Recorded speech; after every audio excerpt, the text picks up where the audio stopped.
Welcome to the Marketing Execution Podcast. This is the show for tech founders and leaders building B2B products and technologies. We show you how to go further, faster to get the business results you need. From strategies to big except dreams.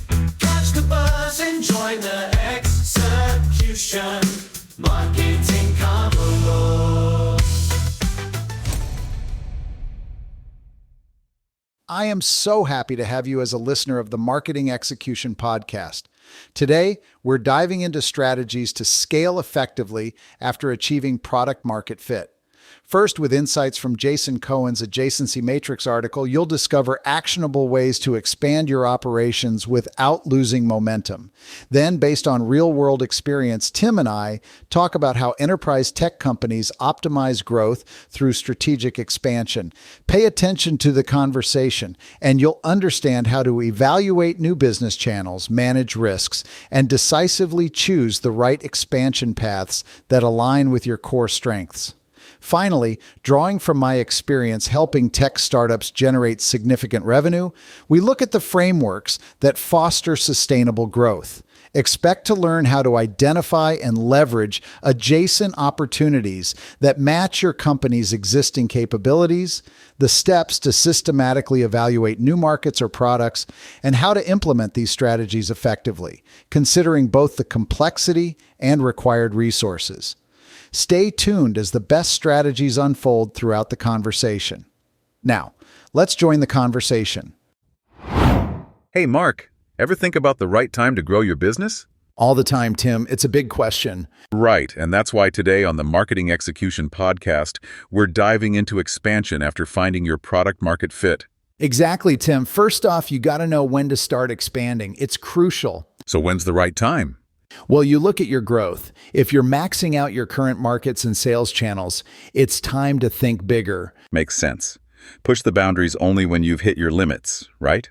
Yeah, exactly. And then you have to look at market saturation too. You mean like how much of the market you already own? Yep, if you've captured a good chunk, like 5%, and growth's slowing down, you need to start looking at new segments. Right. But it's not just about jumping into anything new, huh? Nope, it's got to be strategic. That brings us to the second big point, diversification. Diversification sounds like a buzzword. Break it down for me. Sure thing. It's about adding new layers to your business. Think new markets, new geographies, even new pricing strategies. So not putting all your eggs in one basket? Exactly, Tim. At WP Engine, when we expanded upmarket, it really paid off, especially during tough times like the COVID crisis. Okay, so diversification not only drives growth, but also offers stability. You got it. Now, the third crucial part is knowing how to pick your battles. Strategy time. Right. It's all about adjacency. You want expansions that are close to what you're already good at. So not straying too far from your strengths? Exactly. You expand into areas that don't need a complete overhaul of what you're doing. Keep it close to home, but still new. Got it. And when you're mapping out these moves, use tools like the adjacency matrix. It helps you figure out how much change each new idea will bring. Sounds like a way to measure the risk and effort involved. Exactly. You want to avoid the big risks where you can, especially if they don't play to your strengths. Keep it manageable and aligned with what you're already nailing. Right on, Tim. And always think about the impact of these changes on all parts of your business. So it's like checking before you leap. Couldn't have put it better. And remember, if more than one area of your business needs a full overhaul for a new project, it might be too much to bite off. So, if it feels like you're starting over, it's probably too far a stretch? Exactly. You want growth, but not at the cost of what's already working. Man, that's a lot to consider. But it sounds like it could be really rewarding. For sure, Tim. It's about making smart moves that can really pay off. Well, diving into these strategies can really show us where the next opportunities are. Yeah, and it's about getting everyone on board with the plan too, making sure the whole team is ready for what's next. Sounds like a plan, Mark. Let's keep exploring what these strategies mean for our listeners and their ventures. Absolutely, Tim. It's about putting these ideas into action and watching them work. You know, Tim, it's like when you're at a big family dinner, right? Everyone's enjoying the food, the place is packed, and you're thinking, should we add more tables? That's how I feel about business growth. It's about knowing when to add those tables without causing a commotion. That's a great analogy, Mark. It really puts into perspective the balance between growth and maintaining quality. So when do you decide it's time to add more tables in your business? Exactly, Tim. You got to start by looking at your current setup. Are your customers happy? Are sales peaking because you just can't serve more with what you've got? That's your cue. Makes sense. Push the limits, but only when you're sure you're maxed out at the current capacity, right? Right, Tim. And then there's the whole aspect of market saturation. You're doing great, capturing a significant portion, but growth is starting to plateau. That's your signal to look elsewhere. Got it. It's about seizing new opportunities but staying close to your core strengths, huh? Exactly. That's where strategic diversification comes into play. At WP Engine, we started looking upmarket and diversified our offerings. It wasn't just about surviving tougher times, but also about seizing new growth avenues. So diversification isn't just growth for the sake of growth. It's about stability too? Absolutely, Tim. It's about building a buffer. The bigger you are in different areas, the less a downturn in one area can shake you. That brings us to picking your battles wisely. How do you decide what's a good fit for expansion? Well, it's all about adjacency, Tim. You want to expand into new areas that are close enough to leverage your existing strengths without overstretching. So, sticking to what you know but still exploring new horizons? Yeah, and that's where tools like the adjacency matrix really shine. They help you map out how each new idea aligns with your current capabilities. Sounds like a solid way to measure potential risks and rewards. Absolutely. You look at the potential changes required across different parts of your business. If it's fitting like a glove in most areas, you're on the right track. And if it's feeling like you're reinventing the wheel, maybe it's too much of a stretch? Right on, Tim. It's about smart expansion, not just expansion for the sake of it. You want growth, sure, but not at the expense of your core business. There's so much to unpack here. It seems like a delicate balance between reaching out and holding firm to what works. It is, Tim, and it's about making these moves with everyone on board. You need the whole team aligned and ready for what's next. It sounds like a plan, Mark, and getting the team on board is crucial for smooth transitions into new markets or segments. Absolutely, Tim. And remember, every part of your business will feel the impact differently. You've got to keep all gears moving smoothly. That's a key takeaway. It's not just about the where and when, but also the how of expansion. Exactly, Tim. And while you're at it, always keep an eye on what's happening inside the business, too. Internal feedback is priceless. Feedback loops, strategic moves, and keeping true to your core. Sounds like the recipe for successful expansion. You've got it, Tim. It's about those calculated steps that pave the way for sustainable growth. Mark, it's time to shift gears. How can our listeners take these insights and put them into action in their own businesses? You know, Tim, ideas are all well and good, but putting them into practice is where the magic happens. Let's dive into how we can really use these strategies effectively. Absolutely, Mark. I'm eager to understand more. Break it down for us. Well, Tim, think of it like a garden. You've got your basic plot, your core business. Now, you're considering whether to plant new seeds elsewhere in the garden. That's expansion after finding your product market fit. So, it's about finding the right spot in the garden to grow something new without disturbing what's already flourishing? Exactly, Tim. It's crucial not to stretch too far from what you already know and do well. That's where the adjacency matrix comes in. It helps you evaluate how close a new opportunity is to your current business activities. Can you give us a practical example of how a company might use this matrix?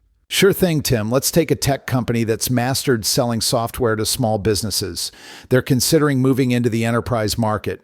The matrix helps them assess how much they need to change in marketing, sales, product development, and so forth. Sounds like a thorough way to scope out new ventures.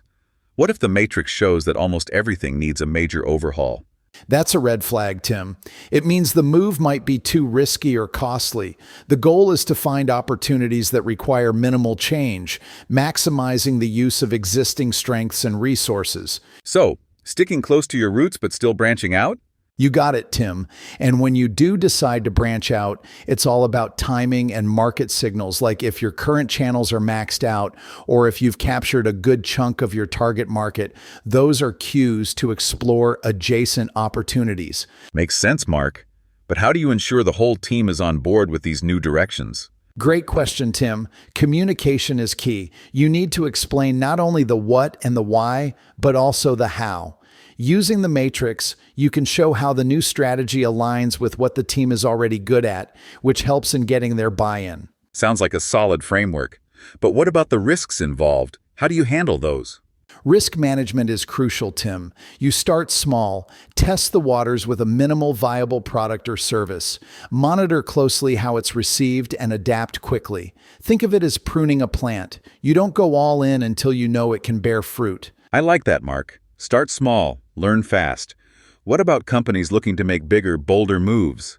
Even for bigger moves, Tim, the principles hold. Assess the changes needed, ensure you have the resources, and most importantly, check that the potential return justifies the risk. Sometimes, slow and steady wins the race. Definitely, Mark. It seems managing growth is as much about good judgment as it is about ambition. True, Tim. And remember, every part of your business will experience the impact differently. It's not just about having a strategic vision, but also about operational readiness. Operational readiness. That's critical. How do you prepare your operations for such expansions? It's about aligning your existing operations with the new goals, Tim. This might mean training your staff, adapting your IT systems, maybe even shifting your organizational structure, all depending on how adjacent the new venture is. Right, Mark. And I suppose keeping a close eye on how these changes affect your core operations is vital too. Absolutely, Tim. You need to ensure that your new initiatives don't cannibalize or undermine what's already working. It's about adding, not replacing. Got it. So, Mark, if our listeners were to take one thing from today's discussion, what should that be? Tim, it's this. Know your strengths. Use them to explore new opportunities closely related to your core business and expand smartly. Always ensure that your growth moves are well thought out and backed by a solid understanding of your own capabilities. That's a valuable takeaway, Mark. It's not just about growth for the sake of growth. It's about smart, sustainable expansion. Exactly, Tim. And keeping an eye on internal feedback, market conditions, and operational adjustments will guide these expansions. It's about making calculated moves that set you up for long-term success. Mark, this has been incredibly enlightening. Thanks for breaking down the adjacency matrix and strategic expansion so clearly. My pleasure, Tim. Here's to growing wisely and well. Mark, before we wrap up, can you summarize everything we've discussed today in a nutshell for our listeners? Absolutely, Tim. Finding the right time for business growth involves assessing if you're maxing out current markets and checking for market saturation. It's crucial to diversify strategically, using tools like the adjacency matrix to ensure new ventures are close to your existing strengths. Start expansions with minimal risk and always ensure your team is aligned and prepared. It's about smart growth, not just growth for the sake of it. Thanks, Mark. So, what's the standout takeaway for you today? What really hits home? The standout for me, Tim, is the importance of strategic alignment and operational readiness. Expanding wisely means leveraging our strengths in closely related areas and preparing thoroughly. This approach minimizes risks and maximizes the chances of successful growth. It's not just about growing, it's about growing smartly and sustainably.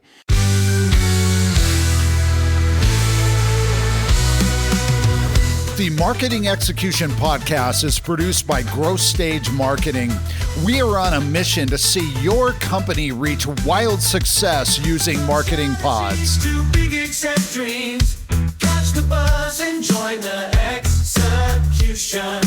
Marketing combo. Thank you for listening and being a part of the Marketing Execution movement and community. To learn how growth stage marketing clients reach more buyers and drive business impact, go to growthstage.marketing. That's growthstage.marketing.